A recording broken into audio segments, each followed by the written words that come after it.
2 rows of the passenger with the symptoms shall be quarantined for testing.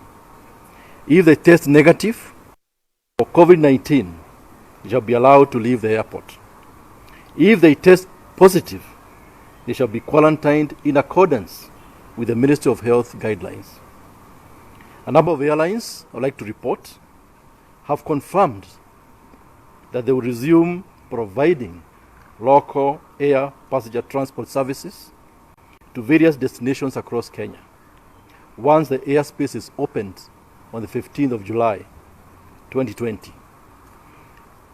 We have evaluated our plans to reopen the transport sector in full and are confident that they will assist in the containment of the virus. The steps we are taking are by necessity gradual and incremental, and they will be matched with vigorous ongoing monitoring of the virus, with appropriate actions being taken if there is an acceptable rise in the rate of infections. Perhaps the newest thing, this is for the people who are going long distance, is keeping the manifest, the passenger manifest, which is already in the regulations at NTSA, and it will not be a new regulation. So we need to follow those particular protocols. Key and most important is our passengers.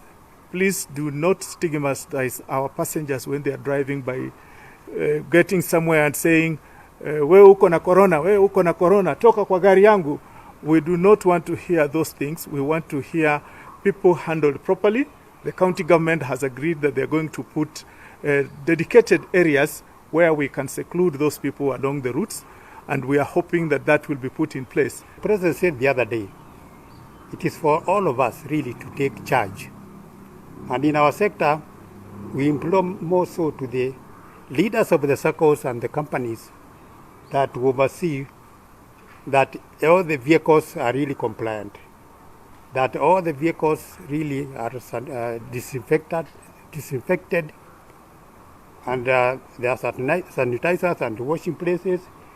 But this is where we would want also to call upon the county government to provide the washing spaces at the main terminals of the buses.